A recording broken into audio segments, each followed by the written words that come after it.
This is such a good idea, but I don't have all the games. Now, I'll probably just stick with the main 3 that I got. It'll be like a little semi-gauntlet. Only 3 of the games should be light work too, right?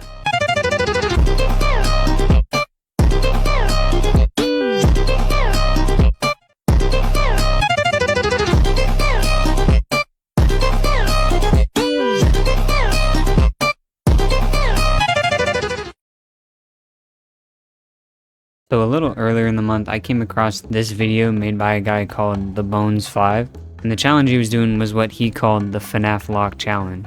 And essentially what it is the first 6 games, all max modes in a row, deathless. Holy shit, that's a lot. And I'm not gonna lie, I thought about it for a second. It would make for a pretty interesting video, but then I remembered that I only have 3 out of the 6 games.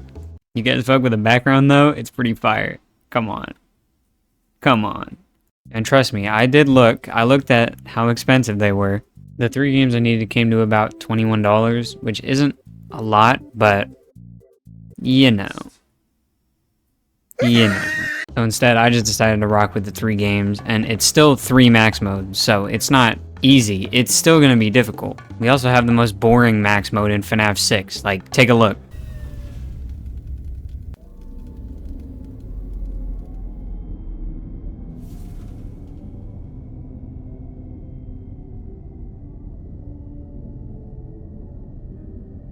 I'll get more in depth about it later, but trust me, that's like 90% of the gameplay. If you wanted to try the challenge out for yourself, I'm going to try to give you as many tips as I can, but even then, it's still a difficult challenge, so just be ready to want to throw a couple haymakers at your monitor.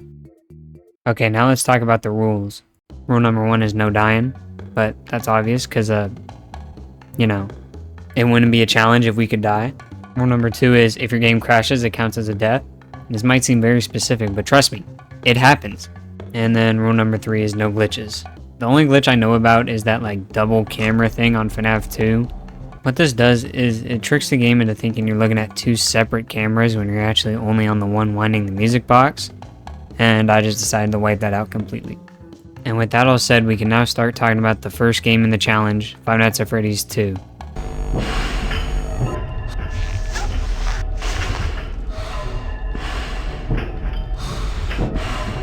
Toy Bonnie, hurry!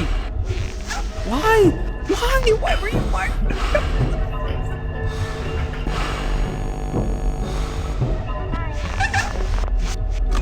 You stupid fucking bunny! Why are you there? Why is he showing up so much? Like, there's nothing I can do about that. That's just, yeah.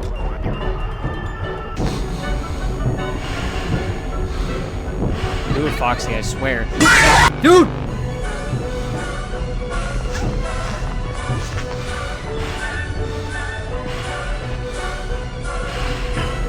Jesus Christ! How long are you gonna fucking stall me for? How fucking long? I can't do anything about that. I can't do anything about that! I just get gangbanged. Did I mention my name's Toy Bonnie and I'm a little bitch? I don't even need to mention that because everyone just knows that already. Okay, I'm cooked either way, I guess. Is he even there? Oh my gosh. That was the longest. What is the chance of that? He sat there and waited for so long. Now, FNAF 2 was the outlier of the 3 games. And for 2 big reasons. Reason number 1 is I had never been Golden Freddy or 1020 or whatever the fuck you want to call it, ever. I've been Sister Location plenty of times because that shit's just goated. And FNAF 6's max mode you should just run into playing the game normally if you just salvage every animatronic and accept every ad. But the FNAF 2 max mode I had just never attempted before. Like, I just jumped straight into that shit. And I heavily underestimated it. Like, I thought this shit was gonna be a cakewalk. And proof of that is that it wasn't first in the order when I started the challenge. Instead, I had FNAF 6 first. Also, something to notice, this is the order I started with, and this is the order I finished the challenge with. Yeah, to be honest, at the start of a challenge, you're probably not thinking in the smartest way. And the second reason is because of RNG. Specifically in a certain animatronic that I'm not gonna say the name of. Nah, fuck that. It's Toy Bonnie. I fucking hate Toy Bonnie. I hate him so much. Just put him at the top of the list. Actually, no. He is the list now. He's numbers 1, 2, and 3, and 4, and 5, and 6, and forever. If you couldn't already tell, I do not like Toy Bonnie. But before we get into him, I want to group all the animatronics and explain what they do and how to combat them. The first group we have are the posts, and I call them that because they're always just posted up in your office, like. And I just noticed this, but why is Freddy cross-eyed? He's starting to look like this guy. Anyways, the 4 animatronics in this group are Withered Bonnie, Withered Chica, Withered Freddy, and Toy Freddy. These 4 will appear in front of you when you pull the monitor down and you have to throw on the mask fast enough or they will kill you. In this challenge, Balloon Boy poses more of a threat than any of these guys. The blackouts actually help us to stay on cycle, and a cycle is what I will talk about in a little bit. The next group we have are the blinds, which consist of Mangle, Toy Chica, and Balloon Boy. The name fits because we pretty much just never see these animatronics. With the strategy we're using, we can pretty much just fully cancel out any chance of these guys killing us if we play it right. We either only hear them or see them only in very specific situations. For example, Chica being in the hall. She is such a bad bitch though! Or if there's no blackout and we actually have to check the left vent. Other than those 2 scenarios, we only really hear them. We hear Mangle tweaking out in the vent.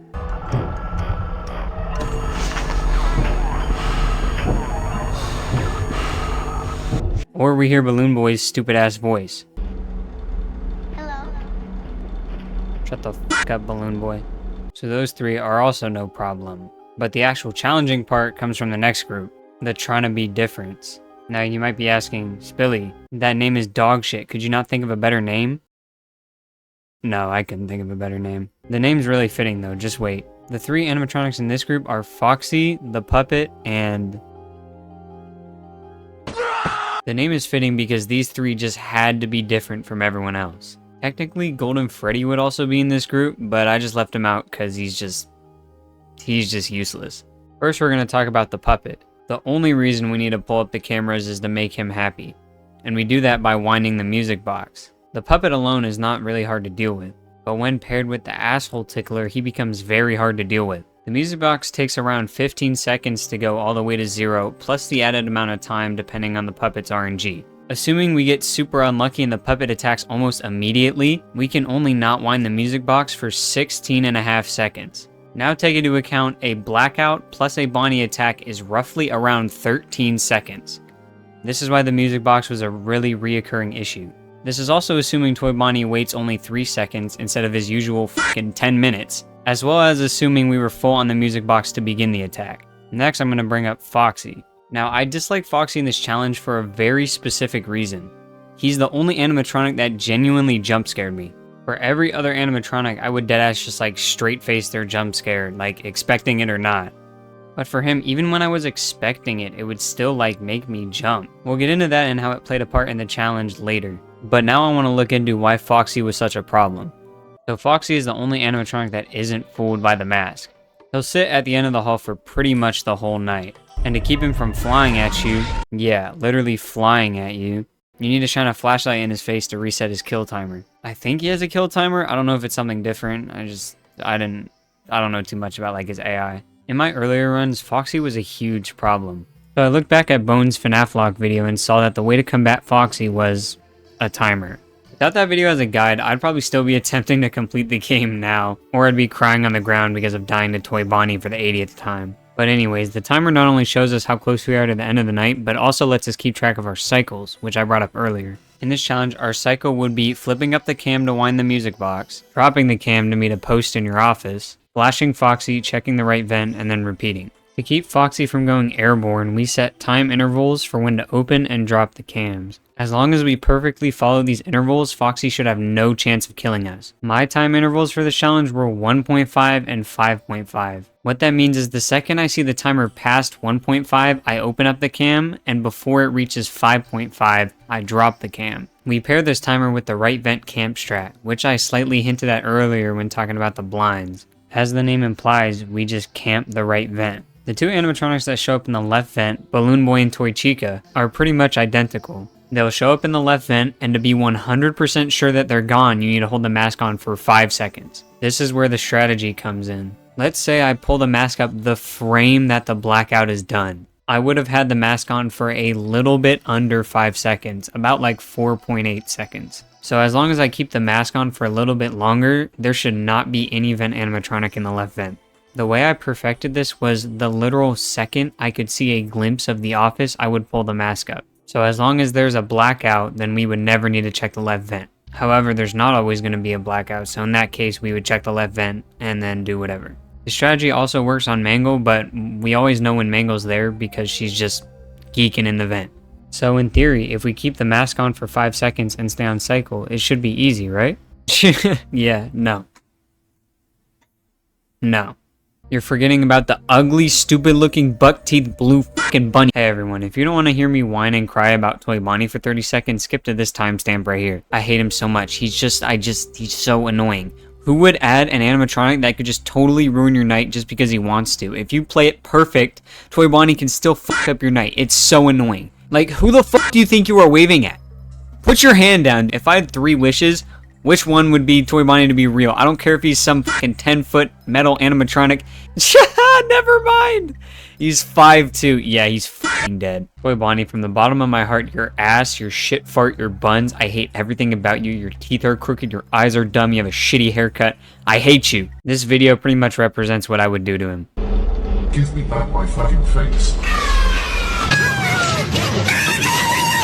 Okay, now we can start talking about how he works. Toy Bonnie is difficult because of the fact that he's so good at wasting time. He's a mixture of a post as well as a blind, so he's a blind. Wow, that name sucks. I'm never calling him that. He shows up in the vent and you need to put a mask on just like a blind. But then he comes into the office and stares at you through your mask, wasting even more time. This explains why he works so well with the puppet and Foxy. If Toy Bonnie feels like it, he can stall you for enough time to make sure Foxy is going to kill you no matter what. I called this an impossible situation.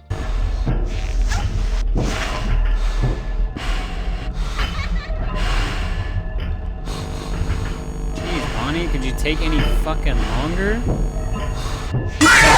Like, I can't do anything about that! I can't do anything about that. Now, even though this is called an impossible situation, there's actually a way to get out of it. If Toy Bonnie takes more than 4 seconds to come to the mask, flip it up, flash Foxy, and flip it back. However, this causes Toy Bonnie to stall for even more time, which means you're more behind on the music box than you already were, which 99% of the time will lead to a death. Now, you also have to take into account Toy Bonnie's RNG. For me, on average, he sat in the vent for about 3 seconds. Yeah, I literally took a sample of some of my attempts. But sometimes he would sit in the vent for more than 5 seconds, which ends up just totally killing your run on the spot. It also causes this. I just feel like not letting you win because, you know, I'm gonna show up, throw you off cycle, I'm gonna make Foxy more mad at you. Foxy's gonna be mad because you haven't shined on him because you're too busy waiting for me with the mask on, and then I just wait 30 seconds. So with the RNG and mixed grouping, Toy Bonnie is easily the #1 opposition of this game. The #1 opposition. Okay, we're finally done explaining what everyone does. God, that took a long time. So once you start using the right vent camp strat, there's 2 routes you can take in the strategy to complete the night. There's the Foxy route and the Toy Bonnie route. Think of the routes as one of these thingies. I don't know what it's called. What is this called?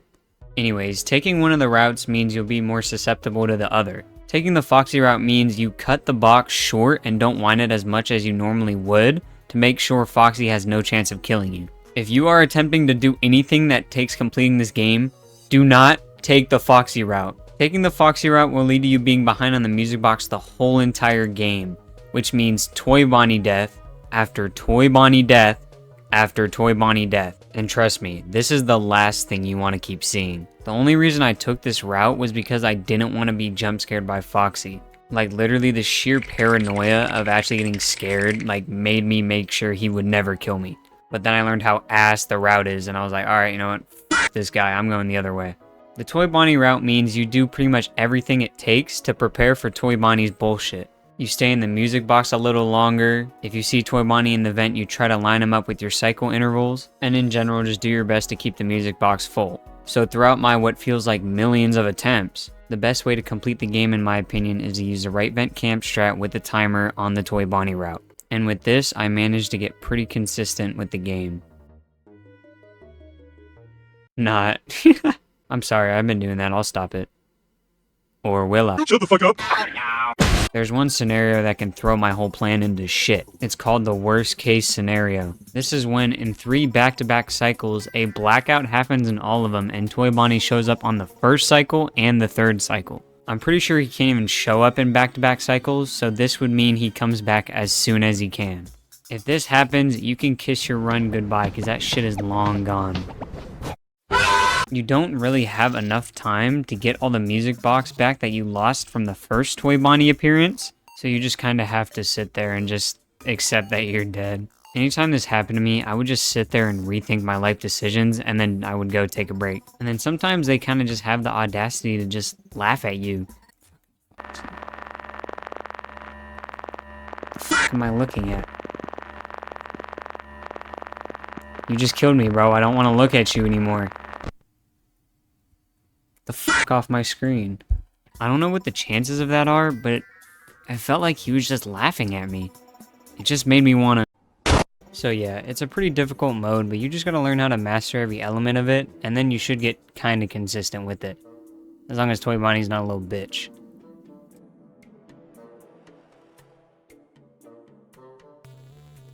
I'm sorry for that part being so long, it's just I had to go real in-depth to the strategy for you guys to understand what was going on, and I had the most things to say about it. If you're still watching this far, just know that I love you. But now we gotta talk about my favorite max mode, Sister Location 1020. Although for one of you, the darkest pit of hell has opened to swallow you whole. So don't keep the devil waiting, friend.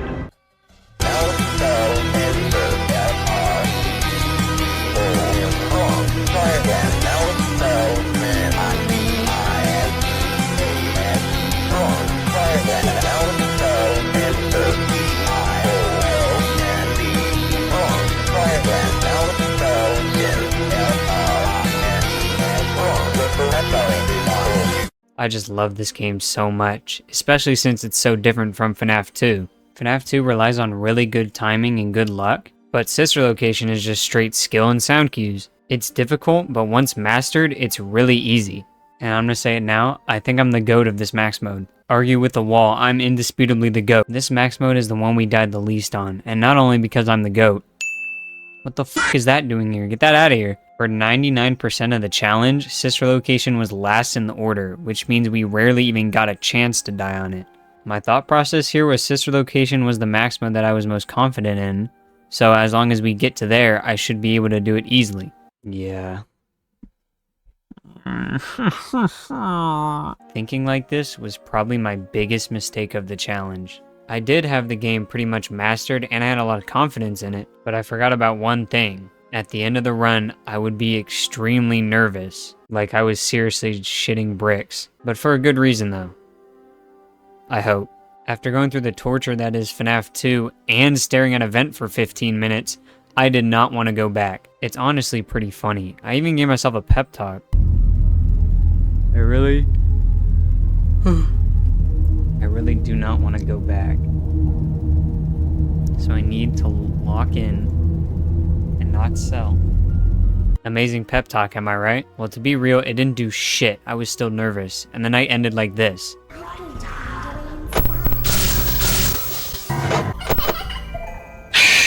Oh, dude, no! No!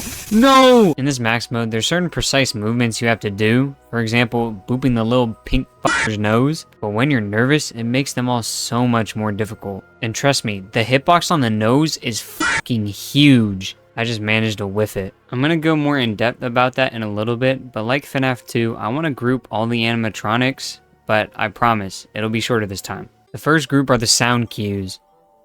Guess why they're in this group? The 3 in this group all have a sound cue that lets us know when they're trying to attack. The ugly baby will play a vent noise. Hearing this means we have to shut the top vent, and then he'll play a bonk noise and go away. I also want to bring up, his name is Biddy Bab. That name is so buns, bro. Anyways, the dancing lady will play music that slowly gets louder the closer she goes to you. And you know when she's right next to you because it'll just be blasting in your ear.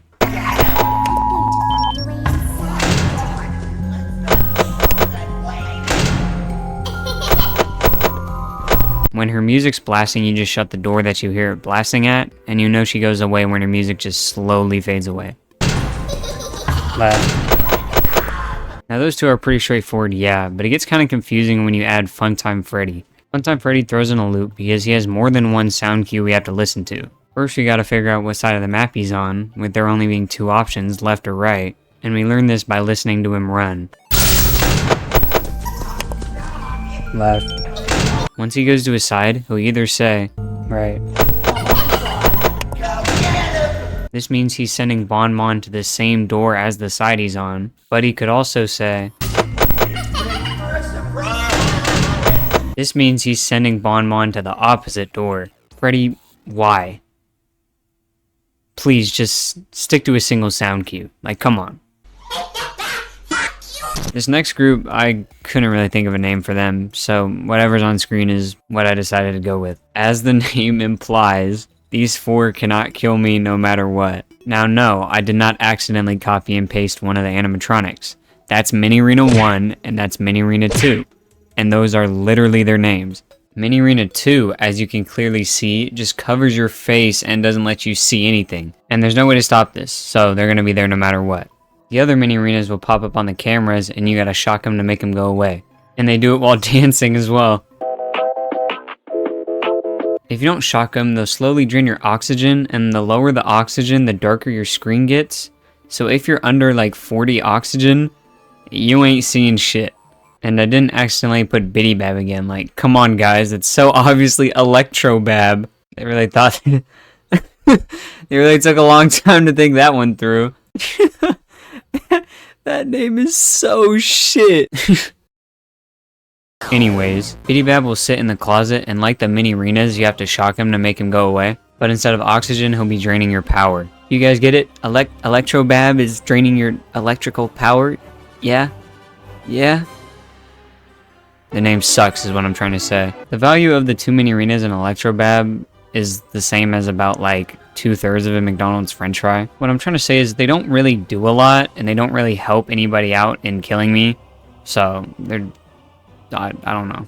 They just suck. On the other hand, Lolbit is crazy. Lolbit is unlike any animatronic I've ever gone against. She'll pop up on the 3 cameras sitting right in front of you, and to make her leave, you have to pull your hands off of your mouse and click LOL on your keyboard. Or you can click the letters up there, but that takes way more time, so. Now when she's appeared on every monitor, her face will pop up right in front of you, and this means you cannot use any doors and cannot flip up the camera. This is why she has some pretty crazy combos with other animatronics, but I'll speak about that after. This next group is just the rest, because I'm getting tired of thinking up names for these guys. You got Funtime Foxy, Yendo, and Bonnet.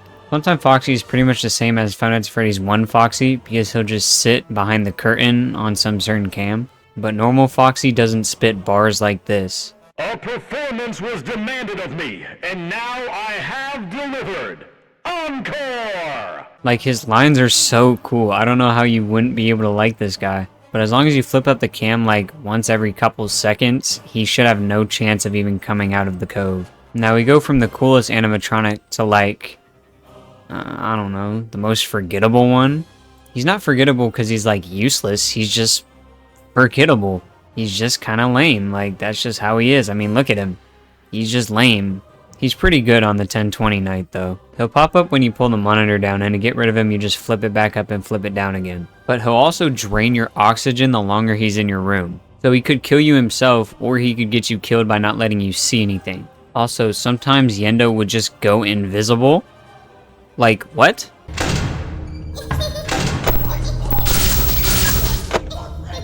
What the? Huh? Why was my... Yendo was invisible right there. Yendo was not there, but my oxygen was getting drained like he was there. If that would have killed me, a haymaker to my monitor isn't even enough. But anyways, our last animatronic is Bonnet. Now Bonnet is not complex at all. She just runs across your screen. All you gotta do is boop her nose and then you're fine. But for some reason, she's like the Toy Bonnie of this game. And I'll get into that right now. The main reason this max mode is so difficult is because of its ability to just overwhelm you. Since every animatronic is at their max difficulty, they're just going to keep putting pressure on you until you make a mistake that may or may not kill you. And no one's better at putting pressure on you than Bonnet. Bonnet, however, is like the total opposite of Toy Bonnie. Toy Bonnie is like Chris Paul. No. Prime Chris Paul. Toy Bonnie just be alley-ooping other animatronics so they can jump scare you. Bonnet, however, is like 2018 Cavs LeBron. Every other Cavalier was just doing anything to help LeBron score. Just like every other animatronic is trying to help Bonnet get to the other side of the screen so she can kill you. For example, Lolbit and Yendo. Lolbit, Yendo, and Bonnet have this sort of three-man weave that they throw at you.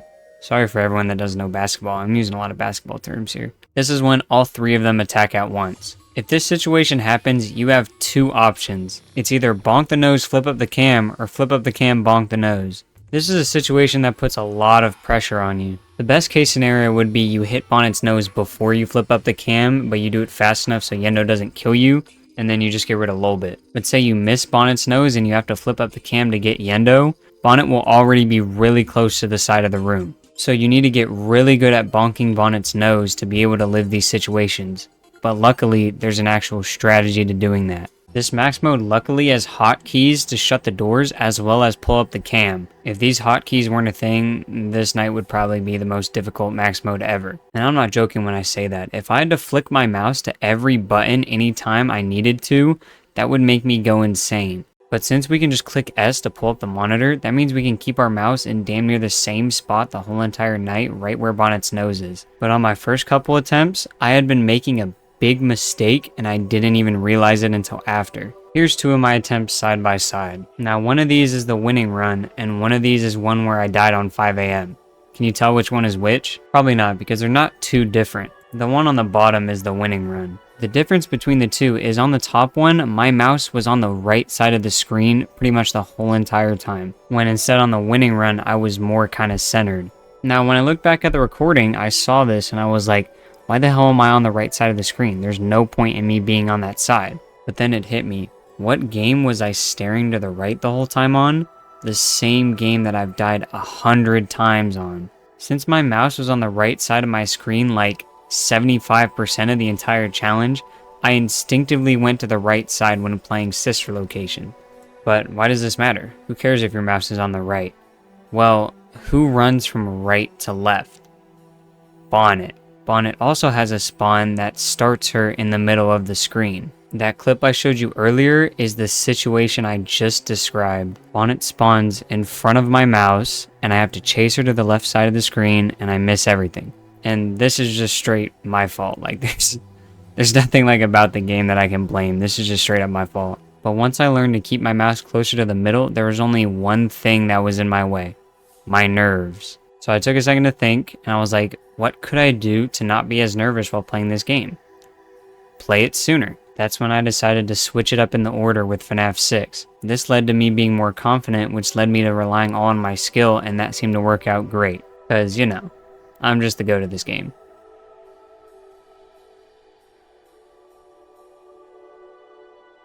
So now we're on to Five Nights at Freddy's 6, which has a max mode that's not like any other max mode. We go from two high-paced max modes that have a lot of animatronics to worry about, to looking an event, to staring an event, to gazing an event, to glaring an event, to studying the vent, to observing the vent. I'm definitely not using that one. You guys do get what I'm trying to say, right? This max mode is the most slow-paced, boring max mode ever. And unlike other max modes, there's no time limit. So you could be there as long as you want. Now, I would give you guys a cool intro like the other two games, but it's kind of hard to make one because it's just staring an event. Like, it's just...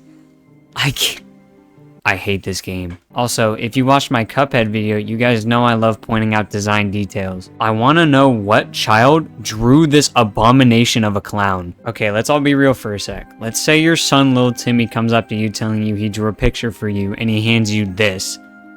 Are you not sending his ass packing? And for some reason, we decided to hang it up in our office. So now it's just there, watching us. But unlike the other two, which are just normal custom night settings, this one's a little different. We're in this box-like area with 4 other animatronics. And luckily, they're all exactly the same, so I don't have to f***ing group them like I did the other 2 games. To beat the night, we need to complete all the tasks that are on our little Windows XP computer. And I don't know why we didn't invest some of our money that we made into getting a better PC, preferably one that doesn't make these loud ass noises when we're doing the tasks. This game heavily relies on sound cues to keep yourself alive. So when you're listening to a loud ass printer noise, it's kind of hard to hear a subtle sound cue. And the sound cues can either be loud or they can be extremely quiet.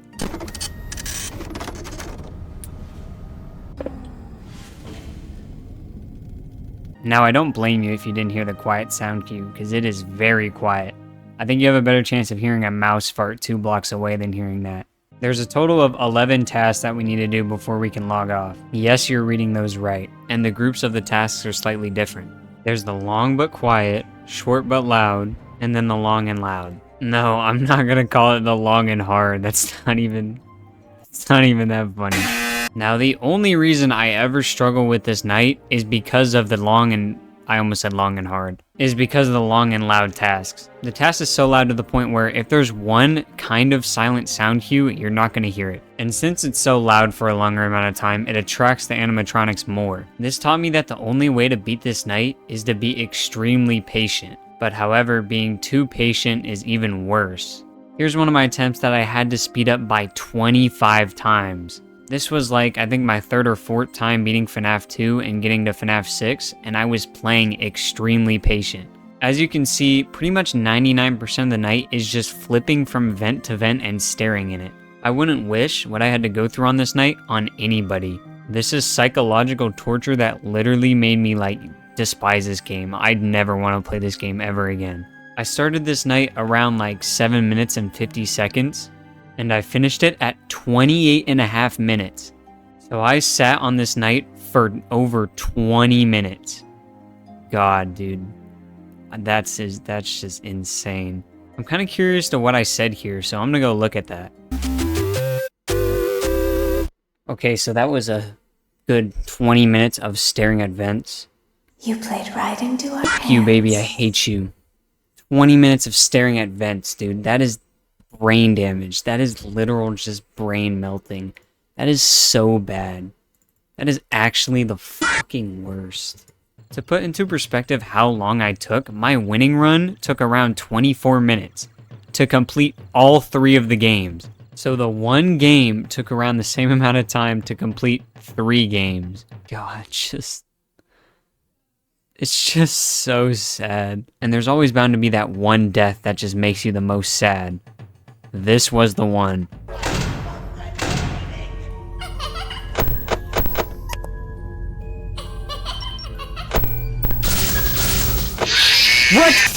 What? No. There was no sound cue. I call bullshit. I was too locked in. I call bullshit. Now, in the moment, I had thought the game had bugged. I thought the game literally didn't give me a sound cue on Biddy Bab, and that sold me. So I look back at the footage and be aware this is my raw reaction to figuring it out. Okay, let's take a look at this together.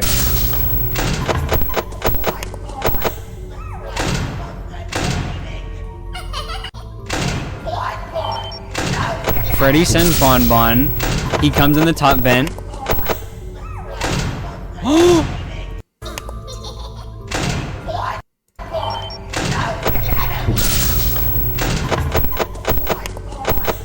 No! There was only one bonk!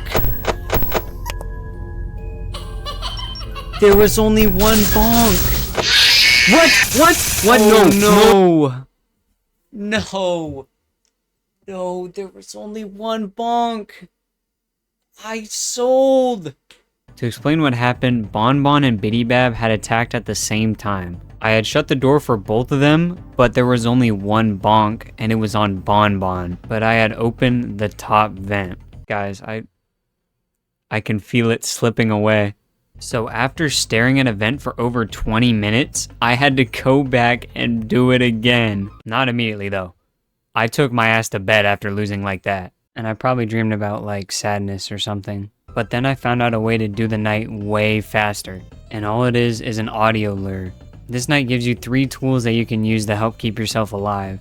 You have a motion detector, which tells you where they're at in the little box area. You have silent ventilation, which is just ventilation that doesn't make a lot of noise. I have a strong opinion on silent ventilation, so you'll definitely be hearing about it. And then you have the audio, which will attract every animatronic that's next to it. I made up a strategy with the audio that was unbeatable. If you saw that there was only one animatronic on one side and the rest were on the other, you would place the audio lure on the other side. Then pop a long and loud task and then stare at the vent with the outlier animatronic. And keep staring. You'll know when to stop staring when you hear the little click of the task being finished.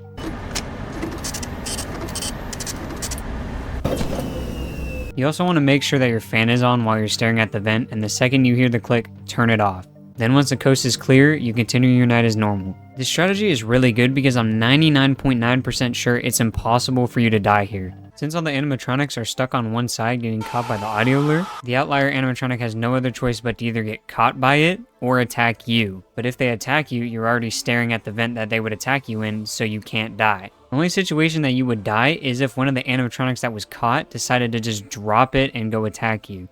But I'm not even sure if this is possible. It never happened to me, so you know, we're good.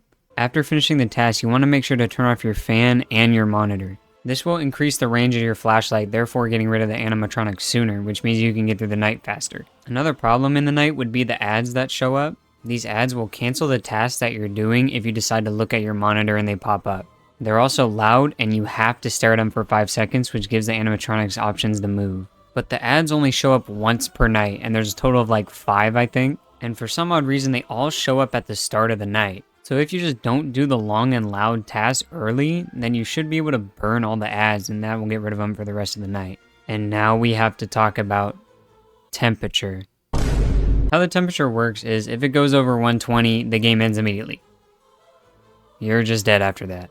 And there's only 2 ways to keep it from going up: silent ventilation and normal ventilation. But unfortunately, silent ventilation is the same as a dude fanning you from 20 feet away. Here, imagine you're a player who just beat FNAF 2 for the first time. You're super happy, and you might be able to complete the challenge first try after completing FNAF 2. And then you get on FNAF 6 and you die like this.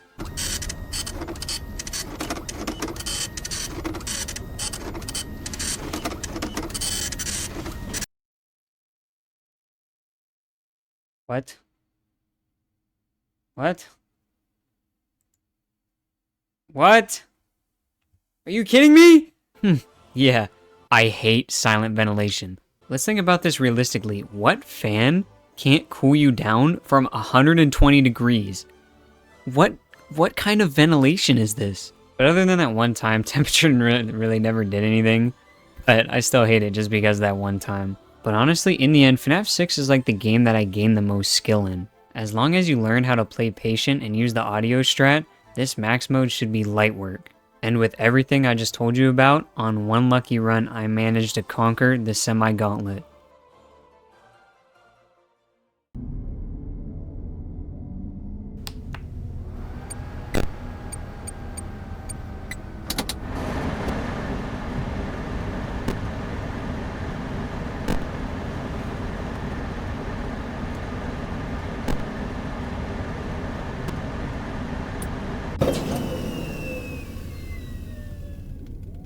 Done. I just need to log off. It's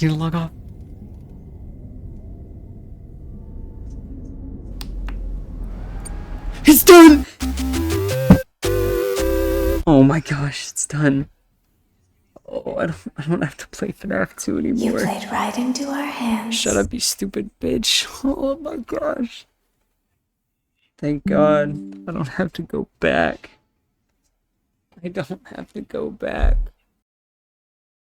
If you're hearing this, congrats, you made it to the end of the video. It's kind of hard to express how much it means to me that you watched the whole entire video, but just know that I really, truly do really appreciate it. I wanted to make a little end part to give you guys some stats and also give you some tier lists, just cause, you know, for funsies. Now, I don't know the exact amount, but I died over 200 times on this challenge. That's 200 times I had to click the record button, get jump scared, and click the stop recording button. Which is just really crazy in my opinion. And since I love ranking so much, I'm going to give you my top 3 and my bottom 3. Let's start with the bottom 3, in which I think we all know who's first. And it's probably not too hard to guess who's second. And then in the last spot, we have a tie. The tie is between Withered Foxy and the long and loud tasks. Hey, it's my list. I can put whatever the hell I want, even if it's not an animatronic. But now we can get on to my top 3. The number 3 spot goes to Funtime Foxy because he's just awesome. The number 2 spot then goes to the audio lure because that shit saved me from staring at a vent. And I don't like staring at vents. And then my number 1 is obviously the Golden Freddy plush you get when you complete FNAF 2. Look, he's right there. And every time I see him, he just brings me joy. So he's an easy number 1. But anyways, if you wish to try this challenge, I say go ahead, but just be prepared to get really angry and for your mental state to regress 10 times what it was before. I struggled this much on 3 games, I couldn't imagine how all 6 games would be. But I'm saving the 6 games for some other day, because that would kill my brain if I did it now. But anyways, that's all for me. Later.